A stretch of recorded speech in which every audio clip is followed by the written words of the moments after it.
संतान सप्तमी का व्रत भाद्रपद के शुक्ल पक्ष की सप्तमी के दिन किया जाता है। स्त्री पुरुष दोनों ही समान रूप से इसे कर सकते हैं।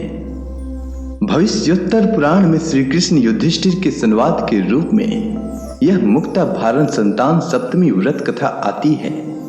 इस व्रत के अनुष्ठान से निसंतान दंपति संतान पाते हैं तथा जिनकी संतान अल्प आयु होती है एवं जीवित नहीं रहती, उनको यह व्रत संकल्प के साथ करना चाहिए, क्योंकि संसार में गृहस्थ पुरुष को समस्त सुखों के रहते हुए यदि संतान सुख नहीं है तो उसके लिए यह जीवन दुख रूप ही है। संतान सुख होना न होना पूर्व जन्मों के कर्मों का फल है। तपस्या और दान से उत्पन्न होने वाले पुण्यों का प्रताप ही संतान की प्राप्ति कराता है। अनेक परम तपस्वी महर्षियों ने अपने अनुष्ठानों के द्वारा ऐसे सफल उपाय किए हैं। ये सब उपाय हमें अपने शास्त्रीय ग्रंथों में मिलते हैं। संतान सप्तमी का यह व्रत भी धार्मिक आस्तिक श्रद्धालु जनों के लिए एक सरल उपाय बताया गया है। संतान सप्तमी का व्रत भगवान शंकर पार्वती को समर्पित है, इसलिए यह पुनीत व्रत भादो के महीने के शुक्ल पक्ष की सप्तमी के दिन किया जाता है। अब चलिए सुनते हैं संतान सप्तमी व्रत कथा। एक दिन महाराज युधिष्ठिर ने भगवान श्री कृष्ण से कहा, हे प्रभु, कोई ऐसा उत्तम व्रत बताइए जिसके प्रभाव से मनुष्य के सांसारिक दुख क्लेश दूर होकर पुत्र और पुत्रवान हो। यह सुनकर भगवान श्री कृष्ण बोले, हे राजन, तुमने बड़ा ही उत्तम प्रश्न किया है। मैं तुमको एक पौराणिक इतिहास सुनाता हूं, ध्यान पूर्वक सुनो। एक समय श्री लोमेश ऋषि ब्रजराज की मथुरापुरी में वासुदेव देवकी के घर गए। ऋषि राज को आया देख करके दोनों अत्यंत प्रसन्न हुए तथा उनको उत्तम आसन पर बैठाकर उनकी अनेक प्रकार से वंदना तथा सत्कार किया। फिर मुनि के चरणों तक से अपने घर तथा शरीर को पवित्र किया। मुनि प्रसन्न होकर उनको कथा सुनाने लगे। कथा के कहते कहते लोमेश ऋषि ने कहा कि हे देवकी, दुष्ट दुराचारी कंस ने तुम्हारे कई पुत्र मार डाले हैं, जिसके कारण तुम्हारा मन अत्यंत दुखा है। इसी प्रकार राजा नहुस की पत्नी चंद्रमुखी भी दुखी रहा करती थी, किंतु उसने संतान सप्तमी का व्रत विधि विधान सहित किया, जिसके प्रताप से उसको संतान का सुख प्राप्त हुआ। यह सुनकर देवकी ने हाथ जोड़कर मुनि से कहा कि हे ऋषिराज, कृपा करके रानी चंद्रमुखी का संपूर्ण वृत्तांत तथा यह व्रत का विधान विस्तार सहित मुझे बताइए, जिससे मैं भी इस दुख से छुटकारा पाऊं। तब लोमेश ऋषि ने कहा, हे देवकी, अयोध्या के राजा नहुस थे। उनकी पत्नी चंद्रमुखी अत्यंत सुंदरी थी। उसी नगर में विष्णुगुप्त नाम का एक ब्राह्मण रहता था। उसकी स्त्री का नाम भद्रमुखी था। वह भी अत्यंत रूपवान सुंदरी थी। रानी और ब्राह्मणी में अत्यंत प्रेम था। एक दिन दोनों सरयू नदी में स्नान करने के निमित्त गईं। वहां उन्होंने देखा कि अन्य बहुत सी स्त्रियां सरयू नदी में स्नान करके निर्मल वस्त्र पहनकर एक मंडप में श्री शंकर एवं पार्वती की मूर्ति स्थापित करके उनकी पूजा कर रही थीं। रानी और ब्राह्मणी ने यह देखकर उन स्त्रियों से पूछा कि बहना, यह तुम किस देवता का और किस कारण से यह पूजन व्रत आदि कर रही हो? तब यह सुनकर उन स्त्रियों ने कहा कि हम संतान सप्तमी का व्रत कर रही हैं और हमने शिव पार्वती का पूजन चंदन अक्षत आदि से षोडशोपचार विधि से किया है। यह सब इसी पुनीत व्रत का विधान है। यह सुनकर रानी और ब्राह्मणी ने भी इस व्रत के करने का मन ही मन संकल्प लिया और घर वापस लौट आई। ब्राह्मणी भद्रमुखी तो इस व्रत को नियम पूर्वक करती रही, किंतु रानी राजमत के कारण इस व्रत को कभी करती और कभी भूल जाती। कुछ समय बाद यह दोनों मर गईं। दूसरे जन्म में रानी ने बंदरिया और ब्राह्मणी ने मुर्गी की योनि पाई। इधर ब्राह्मणी मुर्गी की योनि में कुछ भी नहीं भूली, और भगवान शंकर तथा पार्वती जी का ध्यान करती रही। उधर रानी बंदरिया की योनि में सब कुछ भूल गई। थोड़े समय के बाद इन दोनों ने यह देह त्याग दी। अब इनका तीसरा जन्म मनुष्य योनि में हुआ। उस ब्राह्मणी ने तो ब्राह्मण के यहाँ कन्या रूप में जन्म लिया तथा रानी ने एक राजा के यहाँ राजकन्या के रूप में जन्म लिया। उस ब्राह्मण कन्या का नाम भूषण देवी रखा गया तथा विवाह योग्य होने पर उसका विवाह गोकुल निवासी अग्नि झील नामक ब्राह्मण से कर दिया।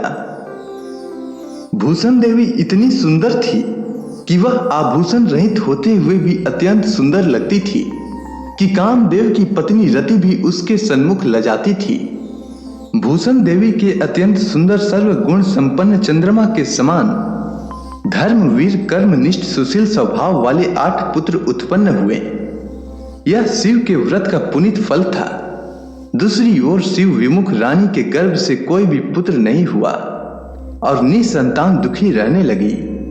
रानी और ब्राह्मणी में जो प्रीति पहले जन्म में थी वह अब भी बनी रही। रानी जब वृद्धावस्था को प्राप्त होने लगी तब उसके एक गूंगा व बहरा तथा बुद्धिहीन अल्प आयु वाला एक पुत्र हुआ और वह 9 वर्ष की आयु में इस क्षण भंगुर संसार को छोड़कर चला गया। अब तो रानी पुत्र शोक में अत्यंत दुखी हो व्याकुल रहने लगी। दैव योग से भूषण देवी ब्राह्मणी रानी के यहाँ अपने सब पुत्रों को लेकर पहुंची।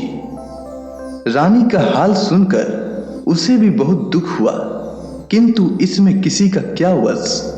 कर्म और प्रारब्ध के लिखे को स्वयं ब्रह्मा भी नहीं मेट सकते हैं। रानी कर्मच्युत भी थी, इसी कारण उसे यह दुख देखना पड़ा। इधर रानी उस ब्राह्मणी के इस वैभव और 8 पुत्रों को देखकर उससे मन ही मन ईर्ष्या करने लगी तथा उसके मन में पाप उत्पन्न हुआ। उस ब्राह्मणी ने रानी का संताप दूर करने के निमित्त अपने 8 पुत्र रानी के पास छोड़ दिए। रानी ने पाप के वशीभूत होकर उन ब्राह्मण पुत्रों की हत्या करने के विचार से लड्डू में विष मिलाकर उनको भोजन करा दिया, परंतु भगवान शंकर की कृपा से एक भी बालक की मृत्यु नहीं हुई। यह देखकर तो रानी अत्यंत ही आश्चर्यचकित हो गई और इस रहस्य का पता लगाने की मन में ठान ली। भगवान की पूजा सेवा से निवृत्त होकर जब भूषण देवी आई तो रानी ने उससे कहा कि मैंने तेरे पुत्रों को मारने के लिए इनको जहर मिलाकर लड्डू खिला दिए, किंतु इनमें से एक भी नहीं मरा। तूने ऐसा कौन सा दान पुण्य व्रत किया है जिसके कारण तेरे पुत्र भी नहीं मरे और तू नित्य नए सुख भोग रही है? तू बड़ी सौभाग्यवती है। इस सब का भेद तू मुझे निष्कपट होकर समझा। मैं तेरी बड़ी ऋणी रहूंगी। रानी के ऐसे दीन वचन सुनकर भूषण ब्राह्मणी कहने लगी, हे रानी सुनो, तुमको 3 जन्म का हाल कहती हूं, सो ध्यान पूर्वक सुनना। पिछले जन्म में तुम राजा नहुस की पत्नी थी और तुम्हारा नाम चंद्रमुखी थी। मेरा नाम भद्रमुखी था और मैं ब्राह्मणी थी। हम तुम अयोध्या में रहते थे। मेरी तुम्हारी बड़ी प्रीति थी। एक दिन हम तुम दोनों सरयू नदी में स्नान करने गए और दूसरी स्त्रियों को संतान सप्तमी का उपवास शिव जी का पूजन करते देखकर हमने और तुमने भी उस व्रत को करने की प्रतिज्ञा की। तुम तो राजमद के कारण सब भूल गए और झूठ बोलने का तुमको दोष लगा, जिसे तुम आज भी भोग रही हो। मैंने इस व्रत का आचार विचार सहित नियम पूर्वक सदैव किया और आज भी करती हूँ। दूसरे जन्म में तुम्हें बंदरिया की योनि मिली तथा मुझे मुर्गी की योनि मिली। भगवान शंकर की कृपा से इस व्रत के प्रभाव तथा भगवान नाम को मैं इस जन्म में भी नहीं भूली और निरंतर उस व्रत को नियमानुसार करती रही। तुम अपने इस संकल्प को इस जन्म में भी भूल गई। मैं तो समझती हूँ कि तुम्हारे ऊपर जो भारी संकट है उसका एकमात्र यही कारण है और कोई दूसरा इसका कारण नहीं हो सकता है। इसलिए कहती हूँ कि अब से तुम भी संतान सप्तमी के व्रत को करो, जिससे तुम्हारा यह संकट दूर हो जावे। इसके बाद लोमेश ऋषि कहते हैं, हे देवी, भूषण ब्राह्मणी के मुख से अपनी पूर्व जन्म की कथा तथा व्रत संकल्प इत्यादि सुनकर रानी को पुरानी बातें याद आ गई और पश्चाताप करने लगी। अब रानी भूषण ब्राह्मणी के चरणों में पड़ क्षमा याचना करने लगी और भगवान शंकर पार्वती की अपार महिमा के गीत गाने लगी। उसी दिन से रानी ने नियमानुसार संतान सप्तमी का व्रत किया, जिसके प्रभाव से रानी को संतान सुख भी मिला तथा संपूर्ण सुख भोग कर रानी शिवलोक को गई। भगवान शंकर के व्रत का ऐसा प्रभाव है कि पथभ्रष्ट मनुष्य भी अपने पथ पर अग्रसर हो जाता है और अंत में ऐश्वर्य भोग कर मोक्ष पाता है। लोमेश ऋषि ने फिर कहा कि हे देवकी, इसलिए मैं तुमसे भी कहता हूं कि तुम इस व्रत को करने का दृढ़ संकल्प अपने मन में करो, तो तुमको भी संतान सुख की प्राप्ति होगी। इतनी कथा सुनकर देवकी हाथ जोड़कर लोमेश ऋषि से पूछने लगी, हे ऋषि राज, मैं इस पुनीत व्रत को अवश्य करूंगी, किंतु आप इस कल्याणकारी एवं संतान सुख देने वाले व्रत का विधान, नियम, विधि आदि विस्तार से समझाइए। यह सुनकर ऋषि बोले, हे देवकी, यह पुनीत व्रत भादो के महीने की शुक्ल पक्ष की सप्तमी के दिन किया जाता है।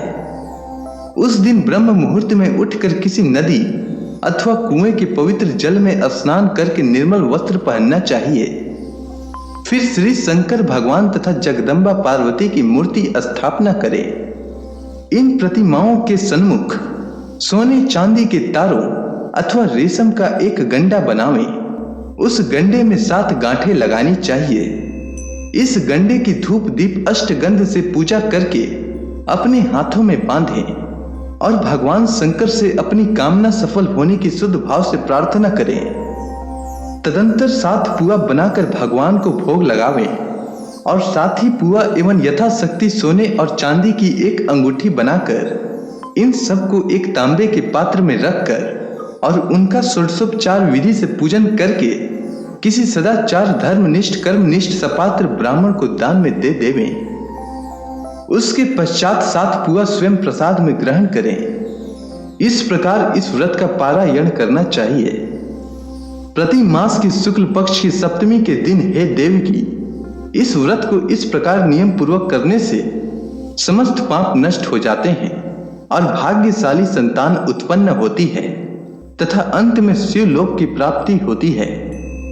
हे देवकी, मैंने तुमको संतान सप्तमी का व्रत संपूर्ण विधान विस्तार सहित वर्णन कर दिया है।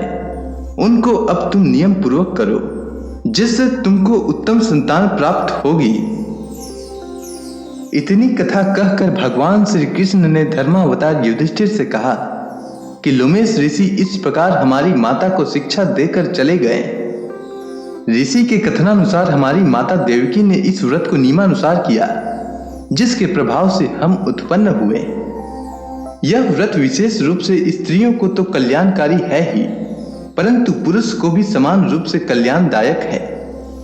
संतान सुख देने वाला, पापों का नाश करने वाला यह उत्तम व्रत है, जिसे स्वयं भी करें और दूसरों से भी करवाएं। नियम पूर्वक जो इस व्रत को करता है और भगवान शंकर एवं पार्वती को सच्चे मन से आराधना करता है, वह निश्चय ही अमर यश प्राप्त करके अंत में शिवलोक को प्राप्त होता है। अगर आपको यह कथा अच्छी लगी हो तो कमेंट सेक्शन में ओम नमः शिवाय लिखना न भूलें। धन्यवाद।